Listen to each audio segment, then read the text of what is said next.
Viewers, എല്ലാവർക്കും ദിജോസ് വേൾഡിൻ്റെ പുതിയൊരു വീഡിയോയിലേക്ക് സ്വാഗതം. നിങ്ങളുടെ വയറ്, കഴുത്ത്, ബ്രസ്റ്റ്, വജൈന, കൺതടം എന്നിങ്ങനെയുള്ള ശരീരഭാഗങ്ങളിൽ, ഈ ഒരു 5 ശരീരഭാഗങ്ങളിൽ ഞാൻ പറയുന്നത് പോലുള്ളൊരു വ്യത്യാസം നിങ്ങൾക്ക് തുടർച്ചയായിട്ടുണ്ടാകുന്നുണ്ടെങ്കിൽ അതിനർത്ഥം ഇംപ്ലാന്റേഷൻ നടന്നു എന്നാണ് കേട്ടോ. ആ ലക്ഷണം എന്തൊക്കെയാണെന്ന് നമുക്ക് നോക്കാം. അത് എന്തുകൊണ്ടാണ് ഉണ്ടാകുന്നതെന്ന് നമുക്ക് നോക്കാം. വീഡിയോ നമുക്ക് സ്റ്റാർട്ട് ചെയ്യാം കേട്ടോ.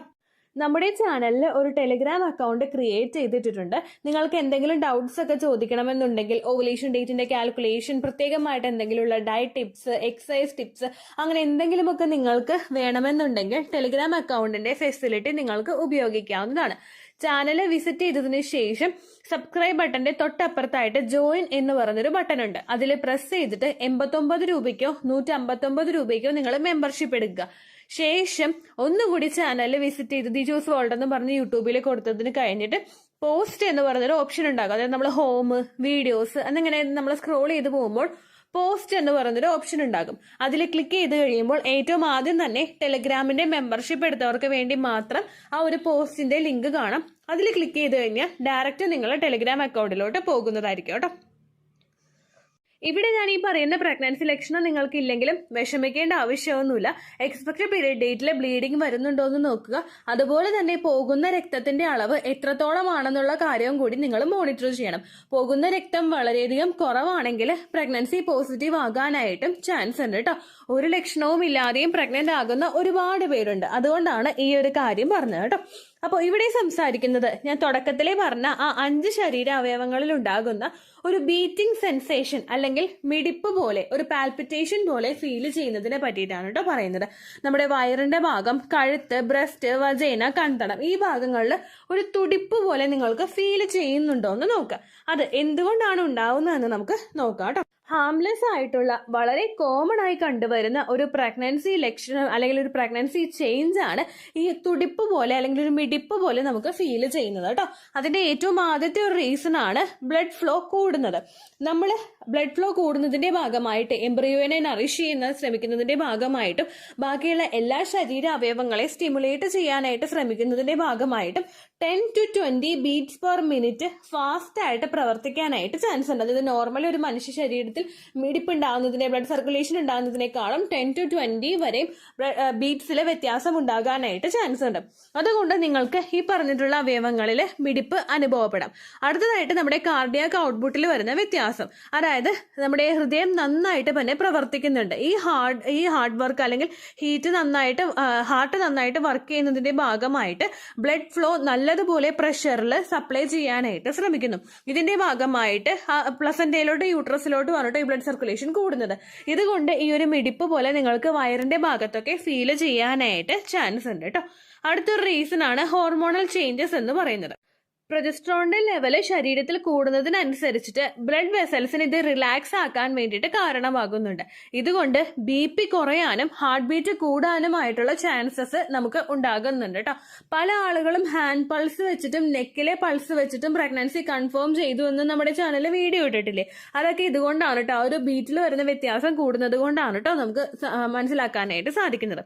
ഇനി നിങ്ങൾക്ക് പ്രഗ്നൻസി പോസിറ്റീവായി ഫ്യൂച്ചറിൽ നിങ്ങളുടെ ബെല്ലീസ് ഒക്കെ ഗ്രോ ആകാനായിട്ട് തുടങ്ങുമ്പോഴേക്കും മേജർ വെയിൻസിനൊക്കെ ഒരു പ്രഷറിങ് എഫക്റ്റ് കിട്ടുന്നുണ്ട്. ഇതിന്റെ ഭാഗമായിട്ടും ഹാർട്ടിലേക്കുള്ള ബ്ലഡ് ഫ്ലോയിനെയും റിട്ടേണിനെയും അത് അഫക്റ്റ് ചെയ്യാം. അതിന്റെ ഭാഗമായിട്ടും നന്നായിട്ട് മിടിപ്പ് കൂടുന്നത് പോലെ നിങ്ങൾക്ക് പല ശരീര അവയവങ്ങളിലുമൊക്കെ അനുഭവപ്പെടാം കേട്ടോ. പിന്നീടുള്ള റീസൺ എന്ന് പറയുന്നത് അനീമിയയും അതുപോലെ BP ഉണ്ടാകുന്ന വേരിയേഷനുമാണ്. അനീമിക് ആവുന്ന സിറ്റുവേഷനിലും അതുപോലെ ഹാർട്ട് നന്നായിട്ട് വർക്ക് ചെയ്യേണ്ടി വരും. നിങ്ങളുടെ BP വളരെയധികം കുറയുന്നു പോയി കഴിഞ്ഞാലും ഇതേപോലെ തന്നെ വർക്ക് ഉണ്ടാകേണ്ടതായിട്ട് വരുന്നുണ്ട് കേട്ടോ. അടുത്ത റീസൺ ആണ് ആൻസൈറ്റി. നമുക്ക് കണ്ടിന്യൂസ് ആയിട്ട് പ്രഗ്നൻസി പോസിറ്റീവ് ആകുമ്പോൾ സ്ട്രെസ് ഉണ്ടാകുന്നുണ്ടെങ്കിൽ അത് മിടിപ്പിനെ അഫക്ട് ചെയ്യാനായിട്ട് ചാൻസ് ഉണ്ട്. സ്ട്രെസ്ഫുൾ ആയിട്ടുള്ള ലൈഫിൽ കൂടെ പോകുമ്പോൾ നമുക്കറിയാലോ ഹാർട്ട് ബീറ്റ് ചിലപ്പോൾ നമുക്ക് കേൾക്കാൻ പറ്റും. അങ്ങനെയുള്ളൊരു വ്യത്യാസം നമുക്ക് ഫീൽ ചെയ്യാനായിട്ട് ചാൻസ് ഉണ്ട് കേട്ടോ. ഈ ബ്ലഡ് സർക്കുലേഷൻ നന്നായിട്ട് കൂടുമ്പോൾ ഈ ഹാർട്ടിൽ നിന്നുള്ള മിടിപ്പ് നമുക്ക് ഫീൽ ചെയ്യുക മാത്രമല്ല, നേരെ മറിച്ച് ബാക്കിയുള്ള അവയവങ്ങളിലൊക്കെ ഈ ഒരു വ്യത്യാസം വയറിന്റെ ഭാഗത്തും അതുപോലെ കഴുത്തിന്റെ ഭാഗത്തും കൈയുടെ ഭാഗത്തും ഒക്കെ നമുക്ക് ഈ ഒരു ബുദ്ധിമുട്ട് ഫീൽ ചെയ്യാനായിട്ട് ചാൻസ് ഉണ്ട് കേട്ടോ. അതുപോലെ തന്നെ നമ്മളിലുണ്ടാകുന്ന കൂടുതലായിട്ട് എടുക്കുന്ന കഫെയിൻ്റെ യൂസേജ്, അതായത് നമ്മൾ കൂടുതൽ കോഫി പ്രൊഡക്ട്സ് യൂസ് ചെയ്യുകയാണ്, നമ്മളിപ്പോൾ കഴിക്കുന്ന കോഫി ഡ്രിങ്ക്സ് കുടിക്കുന്നത് മാത്രമല്ല ബാക്കിയുള്ള കഫെയിൻ്റെ കണ്ടന്റ് അടങ്ങിയിട്ടുള്ള പ്രൊഡക്ട്സ് കൂടുതലായിട്ട് യൂസ് ചെയ്യുന്നുണ്ടെങ്കിൽ അതും നമുക്ക് ഈ ബുദ്ധിമുട്ടുണ്ടാകാനായിട്ട് ചാൻസ് ഉണ്ട് കേട്ടോ. ഇനി ഏതൊക്കെ ശരീര അവയവങ്ങളിൽ ഇത് ഉണ്ടാകുന്നുണ്ടെന്ന് നോക്കാം. നമ്മുടെ സ്റ്റൊമക്കിന്റെ ഭാഗത്ത്, നമ്മുടെ അബ്ഡോമന്റെ ഭാഗത്ത് ഒക്കെ നമുക്കിത് ഫീൽ ചെയ്യാം. പലരും പ്രഗ്നൻസിയുടെ സ്റ്റാർട്ടിംഗ് സ്റ്റേജിൽ തന്നെ ചോദിക്കാറുണ്ട് കേട്ടോ, ചേച്ചി അടിവയറിന്റെ താഴെയായിട്ട് മിടിപ്പ് പോലെ ഫീൽ ചെയ്യുന്നുണ്ട്, ഇത് കുഞ്ഞിന്റെ അനക്കമാണോ എന്നൊക്കെ പലരും ചോദിക്കാറുണ്ട് കേട്ടോ. അനക്കമാണെന്ന് നമ്മൾ തെറ്റിദ്ധരിക്കും, പക്ഷെ ഇത് അനക്കമല്ല കേട്ടോ. അടുത്തതായിട്ട് ഈ ഒരു വ്യത്യാസം ഉണ്ടാകുന്നത് നമ്മുടെ ചെസ്റ്റിന്റെ ഭാഗത്താണ് കേട്ടോ. കാരണം എംബ്രിയോ ഫോം ആയി കഴിഞ്ഞ് കഴിഞ്ഞാൽ കുഞ്ഞിനെ ഫീഡ് ചെയ്യാൻ വേണ്ടിയിട്ട് ബ്രസ്റ്റും കൂടി പ്രിപ്പയർ ആകുന്നുണ്ട്. അതുകൊണ്ട് നല്ല രീതിക്കുള്ള ബ്ലഡ് ഫ്ലോ നിങ്ങൾക്ക് ചെസ്റ്റിന്റെ ഭാഗത്ത് ഫീൽ ചെയ്യാം. പിന്നെ നിങ്ങളുടെ നെക്കിന്റെ ഭാഗത്ത് കാർഡിയക് പൾസ് കിട്ടുന്ന നമുക്ക് ഒരു പൾസ്, കഴുത്തിന്റെ ഭാഗത്ത് പൾസ് കിട്ടുന്ന ഒരു പോർഷൻ ഉണ്ട്. ഞാൻ ഓൾറെഡി അതിനെ പറ്റിയിട്ട് വീഡിയോ ചെയ്തിട്ടുണ്ടായിരുന്നു, നെക്ക് പൾസ് എന്നിട്ട്. അപ്പോൾ കഴുത്തിന്റെ ഭാഗത്തും നമുക്ക് ഈ ഒരു ബീറ്റിംഗ് സെൻസേഷൻ നന്നായിട്ട് ഫീൽ ചെയ്യാം. പിന്നെ പെൽവിക്കിന്റെ ഭാഗത്തും വജൈനയുടെ ഭാഗത്തും ഈ ഒരു വ്യത്യാസം പലപ്പോഴും ഉണ്ടാകാറുണ്ട് കേട്ടോ. പക്ഷേ നിങ്ങൾ മറ്റൊരു കാര്യം പ്രത്യേകം ശ്രദ്ധിക്കേണ്ടത്, എപ്പോഴും ഈ അനുഭവപ്പെടുന്ന ബീറ്റിംഗ് സെൻസേഷൻ അല്ലെങ്കിൽ ഈ ഒരു വ്യത്യാസം എന്ന് പറയുന്നത് ഒരിക്കലും പൂർണ്ണമായിട്ടും പ്രഗ്നൻസി പോസിറ്റീവ് ആയതിന്റെ മാത്രമാകാനായിട്ട് ചാൻസ് ഇല്ല.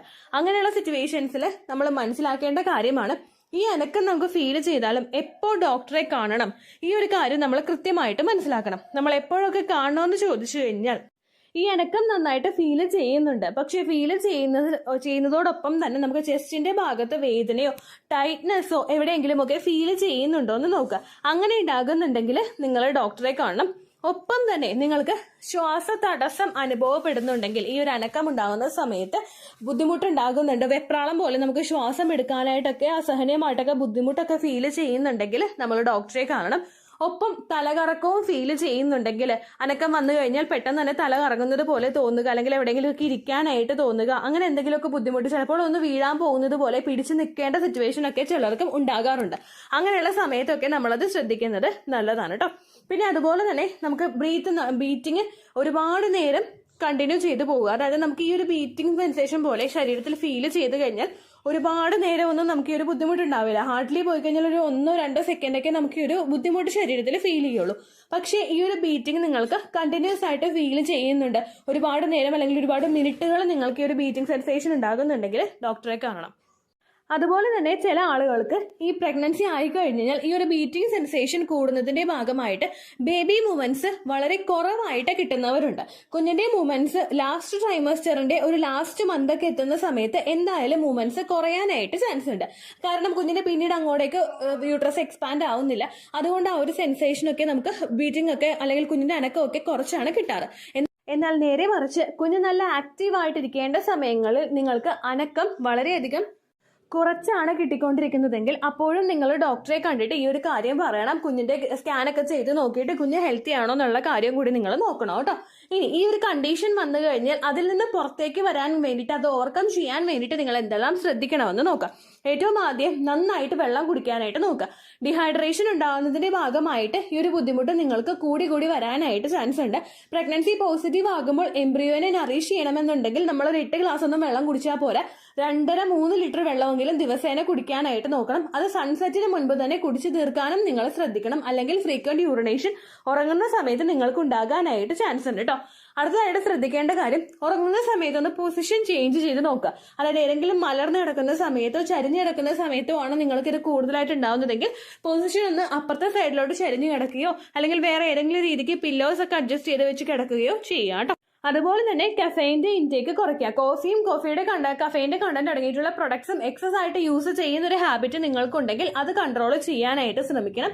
ഒപ്പം തന്നെ സ്ട്രെസ് റിഡ്യൂസ് ചെയ്യാൻ വേണ്ടിയിട്ടുള്ള കാര്യങ്ങൾ നിങ്ങൾ ചെയ്യണം. പിന്നെ ശ്രദ്ധിക്കേണ്ട കാര്യം, കുമ്പിട്ട് നിവർന്നൊക്കെ എഴുന്നേക്കുന്ന സമയത്തും പെട്ടെന്ന് ചാടി എഴുന്നേക്കാതെ പയ്യെ എഴുന്നേക്കാനായിട്ട് നോക്കുക. കുമ്പിട്ട് പെട്ടെന്നൊന്നും നിവരാതെ സ്ലോലി തന്നെ നിവരുക. അതുപോലെ നിലത്തിരുന്നിട്ട് എഴുന്നേക്കുന്ന സമയത്തും പയ്യെ എഴുന്നേക്കാനായിട്ട് ശ്രദ്ധിക്കുക കേട്ടോ. അതൊക്കെ കൂടുതലായിട്ട് വരുമ്പോഴാണ് നമുക്ക് ആ ഒരു വ്യത്യാസമൊക്കെ ഉണ്ടാവുന്നത്. അപ്പൊ ഈ ഒരു ലക്ഷണം കാണുന്നുണ്ടെങ്കിലും കാണുന്നില്ലെങ്കിലും ശരീരം നല്ലതുപോലെ ശ്രദ്ധിച്ചോളുക. പ്രഗ്നൻസി പോസിറ്റീവ് കിട്ടാനായിട്ടുള്ള ചാൻസസും നിങ്ങൾക്ക് ഉണ്ട്. നമ്മളെ ഏറ്റവും കോമൺ ആയിട്ടുണ്ടാകാത്ത, നമ്മൾ തന്നെ നെഗ്ലക്ട് ചെയ്ത് വിടുന്ന വളരെ കോമൺ ആയിട്ടുള്ള ഒരു പ്രഗ്നൻസി ലക്ഷണമാണിത്. അപ്പൊ നന്നായിട്ടൊന്ന് ശ്രദ്ധിച്ചോളുക കേട്ടോ. ഇത്രയേ ഉള്ളൂ വീഡിയോ. യൂസ്ഫുൾ ആയി കാണുമെന്ന് വിശ്വസിക്കുന്നു. യൂസ്ഫുൾ ആവുന്നുണ്ടെങ്കിൽ ലൈക്ക് ചെയ്യുക, ഫ്രണ്ട്സിനൊക്കെ ഷെയർ ചെയ്ത് കൊടുക്കുക കേട്ടോ. എന്തെങ്കിലും സംശയം ഉണ്ടെങ്കിൽ നിങ്ങൾ കമന്റ്സിൽ ചോദിക്കുക. പണ്ടത്തെ വീഡിയോയ്ക്ക് കമന്റ്സ് ഇടുന്നവർക്ക് റിപ്ലൈ ലഭിക്കുന്നില്ലെങ്കിൽ ലേറ്റസ്റ്റ് ആയിട്ട് ഞാൻ ഏത് വീഡിയോ ആണോ അപ്ലോഡ് ചെയ്യുന്നത് അതിന് താഴെ കമന്റ് ഒന്ന് കോപ്പി പേസ്റ്റ് ചെയ്യാനായിട്ട് ശ്രദ്ധിക്കുക കേട്ടോ. അതുപോലെ ഓവുലേഷൻ ഡേറ്റ് കാൽക്കുലേറ്റ് ചെയ്ത് തരാനായിട്ട് റിക്വസ്റ്റ് ചെയ്യുന്ന ആളുകൾ എത്രയാണോ സൈക്കിൾ ലെങ്ത് അത് മെൻഷൻ ചെയ്യാനായിട്ട് ശ്രദ്ധിക്കുക. സൈക്കിൾ ലെങ്ത് എന്നതുകൊണ്ട് ഉദ്ദേശിച്ചത് ഓരോ മാസവും എത്ര ദിവസം കൂടുമ്പോഴാണോ ബ്ലീഡിങ് വരുന്നത് അതാണ് സൈക്കിൾ ലെങ്ത്. കഴിഞ്ഞ മാസം ഒരു 8-ാം തീയതിയാണ് ബ്ലീഡിങ് ആയതെങ്കിൽ ഈ മാസം 6-ാം തീയതിയാണ് ബ്ലീഡിങ് ആയതെങ്കിൽ കഴിഞ്ഞ മാസം 8-ാം തീയതി മുതൽ ഈ മാസം 6-ാം തീയതി വരെ എത്ര ദിവസമുണ്ടോ അത് കാലണ്ടറിൽ എണ്ണി തിട്ടപ്പെടുന്നതാണ് നിങ്ങളുടെ സൈക്കിൾ ലെങ്ത്. സൈക്കിൾ ലെങ്ത് നമ്മൾ കൃത്യമായിട്ട് കാൽക്കുലേറ്റ് ചെയ്യുകയാണെങ്കിൽ ഓവുലേഷൻ ഡേറ്റ് എളുപ്പത്തിൽ കണ്ടുപിടിക്കാൻ വേണ്ടിയിട്ട് ഒരുപാട് ആപ്ലിക്കേഷൻസും ഒരുപാട് ഓൺലൈൻ ആയിട്ടുള്ള വെബ്സൈറ്റുകളും ഇന്ന് നമുക്ക് അവൈലബിൾ ആണ്. പ്ലേ സ്റ്റോറിൽ പോയിട്ട് ഓൺലൈൻ ഓവുലേഷൻ ട്രാക്കർ എന്ന് ടൈപ്പ് ചെയ്ത് കഴിഞ്ഞാൽ നിങ്ങൾക്ക് അതുമായിട്ട് ബന്ധപ്പെട്ടിട്ടുള്ള ആപ്ലിക്കേഷൻസ് കിട്ടും. അത് പറ്റുന്നില്ല എങ്കിൽ ഗൂഗിളിൽ പോയിട്ട് ഓൺലൈൻ ഓവുലേഷൻ കാൽക്കുലേറ്റർ എന്ന് ടൈപ്പ് ചെയ്ത് കഴിഞ്ഞാൽ അതുമായിട്ട് ബന്ധപ്പെട്ടിട്ടുള്ള വെബ്സൈറ്റുകൾ നിങ്ങൾക്ക് കിട്ടും. അതിൽ നിങ്ങളുടെ ലാസ്റ്റ് മന്തിലെ മെൻസ്ട്രേഷന്റെ ഡേറ്റും ഒപ്പം ഞാൻ ഈ പറഞ്ഞ രീതിക്ക് നിങ്ങൾ കാൽക്കുലേറ്റ് ചെയ്യുന്ന സൈക്കിൾ ലെങ്ത്തും എൻ്റർ ചെയ്ത് കൊടുക്കുകയാണെങ്കിൽ നിങ്ങൾക്ക് കൃത്യമായിട്ട് ഓവുലേഷൻ ഡേറ്റ് കണ്ടുപിടിക്കാനായിട്ട് സാധിക്കും. ഫെർട്ടൈൽ ടൈം പീരീഡും നിങ്ങൾക്ക് കിട്ടും. അതായത് എത്ര ദിവസം മുതൽ കോണ്ടാക്ട് ചെയ്ത് തുടങ്ങിക്കഴിഞ്ഞാൽ നിങ്ങൾ പ്രഗ്നന്റ് ആകും എന്നുള്ളൊരു ഡേറ്റും നിങ്ങൾക്ക് പ്രോപ്പറായിട്ട് കിട്ടും കേട്ടോ. ഇത് കാൽക്കുലേറ്റ് ചെയ്യുന്ന സമയത്ത് സൈക്കിൾ ലെങ്ത് കാൽക്കുലേറ്റ് ചെയ്യുന്ന സമയത്ത് നിങ്ങളുടെ ആ ഒരു കലണ്ടറിൽ നോക്കി തന്നെ നിങ്ങൾ കാൽക്കുലേറ്റ് ചെയ്യുക. പല മാസങ്ങളിലും 30-31 ദിവസമുണ്ട്, അതുകൊണ്ടാണ് അങ്ങനെ പറഞ്ഞത്. ഒപ്പം നിങ്ങൾക്ക് ബ്ലീഡിങ് തുടങ്ങിയ ദിവസത്തിന് വേണം നിങ്ങൾ ഡേ 1 ആയിട്ട് എടുക്കാൻ വേണ്ടിയിട്ട്. സ്പോട്ടിങ് തുടങ്ങിയ ദിവസത്തിനെ, അതായത് ചെറുതായിട്ട് ഡിസ്ചാർജ് പോയി തുടങ്ങിയ ദിവസത്തിനെ നിങ്ങൾ കൺസിഡർ ചെയ്യേണ്ട ആവശ്യം ഇല്ല കേട്ടോ. അപ്പൊ ഇത്രയേ ഉള്ളൂ വീഡിയോ. അടുത്തൊരു വീഡിയോ ആയിട്ട് നമുക്ക് വീണ്ടും കാണാം. ബൈ. ഇത്രയേ ഉള്ളൂ വീഡിയോ. യൂസ്ഫുൾ ആയി കാണുമെന്ന് വിശ്വസിക്കുന്നു. യൂസ്ഫുൾ ആവുന്നുണ്ടെങ്കിൽ ലൈക്ക് ചെയ്യുക, ഫ്രണ്ട്സിനൊക്കെ ഷെയർ ചെയ്ത് കൊടുക്കുക കേട്ടോ. എന്തെങ്കിലും സംശയം ഉണ്ടെങ്കിൽ നിങ്ങൾ കമന്റ്സിൽ ചോദിക്കുക. പണ്ടത്തെ വീഡിയോയ്ക്ക് കമന്റ്സ് ഇടുന്നവർക്ക് റിപ്ലൈ ലഭിക്കുന്നില്ലെങ്കിൽ ലേറ്റസ്റ്റ് ആയിട്ട് ഞാൻ ഏത് വീഡിയോ ആണോ അപ്ലോഡ് ചെയ്യുന്നത് അതിന് താഴെ കമന്റ് ഒന്ന് കോപ്പി പേസ്റ്റ് ചെയ്യാനായിട്ട് ശ്രദ്ധിക്കുക കേട്ടോ. അതുപോലെ ഓവുലേഷൻ ഡേറ്റ് കാൽക്കുലേറ്റ് ചെയ്ത് തരാനായിട്ട് റിക്വസ്റ്റ് ചെയ്യുന്ന ആളുകൾ എത്രയാണോ സൈക്കിൾ ലെങ്ത് അത് മെൻഷൻ ചെയ്യാനായിട്ട് ശ്രദ്ധിക്കുക. സൈക്കിൾ ലെങ്ത് എന്നതുകൊണ്ട് ഉദ്ദേശിച്ചത് ഓരോ മാസവും എത്ര ദിവസം കൂടുമ്പോഴാണോ ബ്ലീഡിങ് വരുന്നത് അതാണ് സൈക്കിൾ ലെങ്ത്.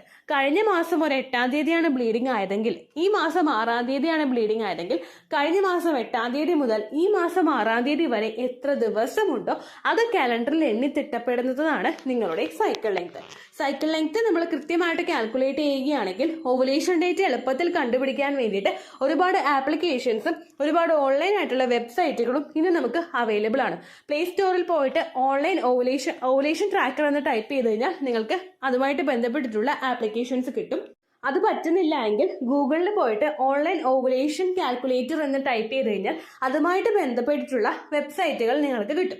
അതിൽ നിങ്ങളുടെ ലാസ്റ്റ് മന്തിലെ മെൻസ്ട്രേഷന്റെ ഡേറ്റും ഒപ്പം ഞാൻ ഈ പറഞ്ഞ രീതിക്ക് നിങ്ങൾ കാൽക്കുലേറ്റ് ചെയ്യുന്ന സൈക്കിൾ ലെങ്ത്തും എൻ്റർ ചെയ്ത് കൊടുക്കുകയാണെങ്കിൽ നിങ്ങൾക്ക് കൃത്യമായിട്ട് ഓവുലേഷൻ ഡേറ്റ് കണ്ടുപിടിക്കാനായിട്ട് സാധിക്കും. ഫെർട്ടൈൽ ടൈം പീരീഡും നിങ്ങൾക്ക് കിട്ടും. അതായത് എത്ര ദിവസം മുതൽ കോണ്ടാക്ട് ചെയ്ത് തുടങ്ങിക്കഴിഞ്ഞാൽ നിങ്ങൾ പ്രഗ്നന്റ് ആകും എന്നുള്ളൊരു ഡേറ്റും നിങ്ങൾക്ക് പ്രോപ്പറായിട്ട് കിട്ടും കേട്ടോ. ഇത് കാൽക്കുലേറ്റ് ചെയ്യുന്ന സമയത്ത് സൈക്കിൾ ലെങ്ത് കാൽക്കുലേറ്റ് ചെയ്യുന്ന സമയത്ത് നിങ്ങളുടെ ആ ഒരു കലണ്ടറിൽ നോക്കി തന്നെ നിങ്ങൾ കാൽക്കുലേറ്റ് ചെയ്യുക. പല മാസങ്ങളിലും 30-31 ദിവസമുണ്ട്, അതുകൊണ്ടാണ് അങ്ങനെ പറഞ്ഞത്. ഒപ്പം നിങ്ങൾക്ക് ബ്ലീഡിങ് തുടങ്ങിയ ദിവസത്തിന് വേണം നിങ്ങൾ ഡേ 1 ആയിട്ട് എടുക്കാൻ വേണ്ടിയിട്ട്. സ്പോട്ടിങ് തുടങ്ങിയ ദിവസത്തിനെ, അതായത് ചെറുതായിട്ട് ഡിസ്ചാർജ് പോയി തുടങ്ങിയ ദിവസത്തിനെ നിങ്ങൾ കൺസിഡർ ചെയ്യേണ്ട ആവശ്യം ഇല്ല കേട്ടോ. അപ്പൊ ഇത്രയേ ഉള്ളൂ വീഡിയോ. അടുത്തൊരു വീഡിയോ ആയിട്ട് നമുക്ക് വീണ്ടും കാണാം. ബൈ.